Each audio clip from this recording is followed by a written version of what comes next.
So man, this weekend we have a few things going down. We have UFC 304 in Manchester, close to home. Knocking the fuck out tomorrow. You can't wrestle, bro. And new, baby. And you wish I'm knocking the fuck out. Leon Edwards, he defends his welterweight title against Belal Muhammad. Man, this is going to be an interesting one for sure. So this comes off a controversial first fight between the two of them. Belal Muhammad suffered an eye poke and that was ruled a no contest.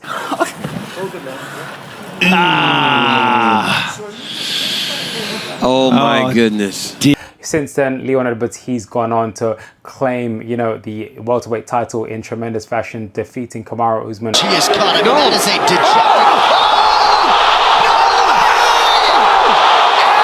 degenerate. With a Hail Mary head kick, headshot dead in the first fight, you know, and that was going against him pretty much every round until he pulled that off. And that just, you know, it was an electric moment. You know, it will forever be remembered. Kamaru Usman, you know, a worthy champion, you know, and he held the title for a while and he was, you know, almost unstoppable for a period of time.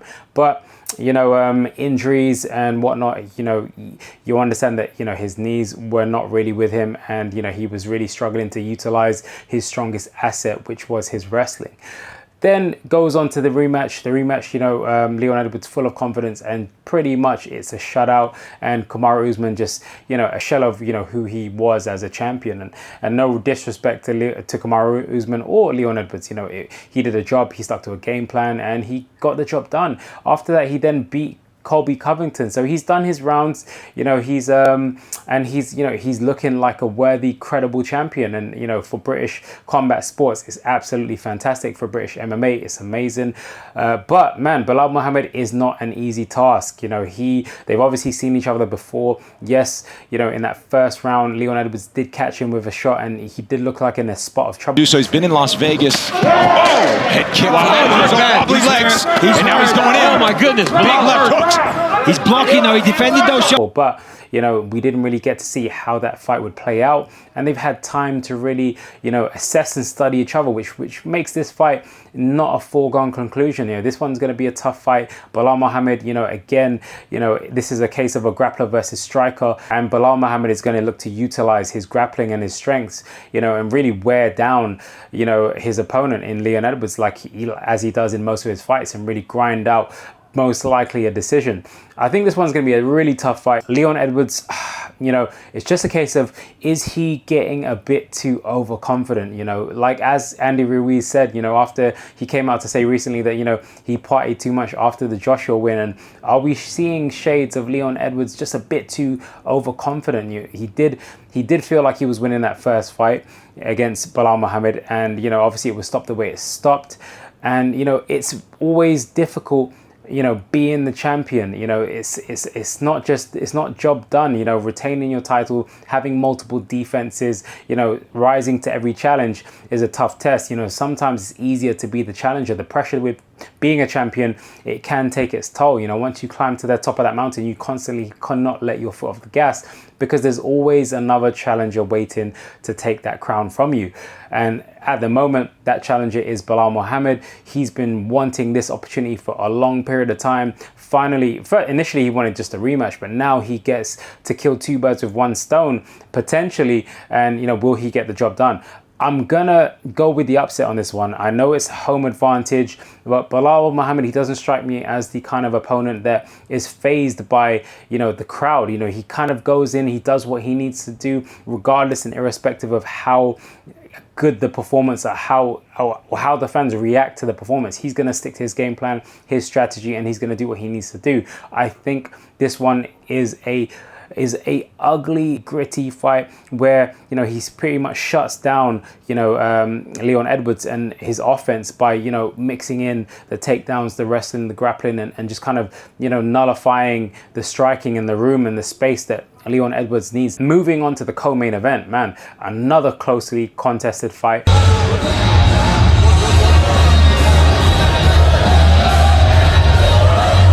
And again, another, you know, rematch off the back of a controversial first fight. Let's take a look. And maybe it's when he stepped back.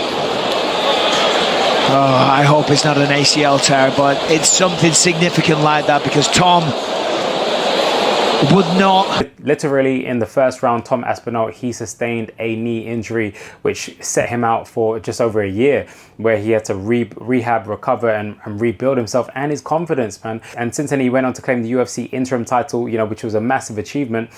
And again, you know, he has pressure on his own back. He's, although not the formal champion, you know, that is still John Jones, and it has been confirmed by Dana White this week that the winner of this fight will take on either the winner of Stipe versus Jones. But man, listen, this is no small task, you know. Curtis Blades, credible fighter, you know, you can't knock him. You know, he's come up the hard way. You know, again, another grappler, again, another well-rounded fighter, as he's added elements to his game. You know, this first fight, imagine his first UFC debut was against Francis Ngannou. What a way to start your UFC career. So I'm not surprised he lost that fight, but he learned a lot from it, and he's come up leaps and bounds, and he's a strong candidate. You know, is there and thereabouts in terms of, you know, being able to clinch, you know, UFC gold, and I would not be surprised. So this one again is it's a close one, but Tom Aspinall, you know, well-rounded, great jiu-jitsu, poses his own threats, you know, fast, strong. You know, this is going to be the most competitive fight, but I'm going to edge with Tom Aspinall on this one. I think he gets it done. I think it goes to a decision. I think it's going to be a very cagey affair. Both men are going to respect each other. You know, Tom Aspinall, he's come out to say that he respects Curtis Blades, and I think it's vice versa. It's going to be a very cagey affair in this fight, and I think it goes to a decision, and I think Tom Aspinall gets the nod there. So yeah, that's one upset and one for the home field. But then we also have Paddy the Baddy Pimblett. He'll be taking on Bobby Green in a interesting clash, to say the least.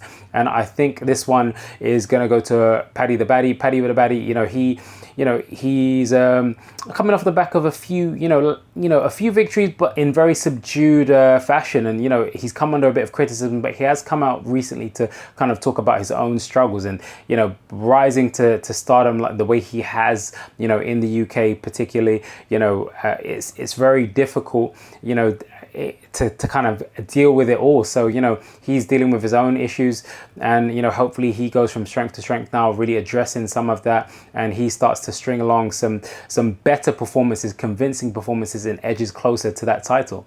But yeah, man, listen. Anyway, in other news,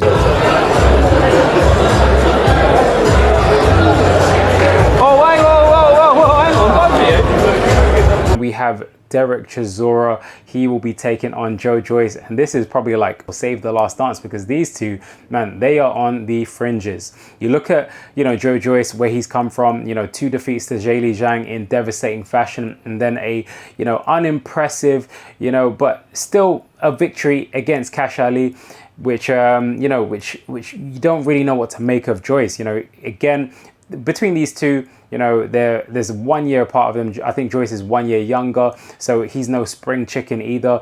These guys have both taken significant amounts of damage. Chisora, you know, approaching 50 fights. I think he's on 47. He's either on 46 or 47 fights soon. You know, and he is, you know, he wants to get to 50 fights. And I would imagine with the scene and the current state of boxing, you know, and the opportunities, you know, one solid good performance for these guys, you know, with the connections and whatnot, and the fanfare that they have, could see them, you know, somewhere making an appearance on these well, particularly Chisora, but on these Riyadh season cards. And, you know, Joyce still looking for a title opportunity. I think that's done and dusted now, even though the belts are likely to be fragmented. I just can't see him beating any of the top contenders at the moment, and there's a few. So but Chisora, man, you know, make your bread, you know, but at the same time, we don't want to see Chisora get hurt. He has taken a significant amount of damage. He has had a very long career, and his resume, this guy has fought pretty much everybody. He's not chasing titles. Clearly, someone like that, he's doing it for not only the love of the sport, but I believe he's trying to, you know, capitalize on an opportunity to just really further secure his family. But man, listen, respect to them both. Hopefully both of these guys come out unscathed, because they've taken, like I said, a ton of damage.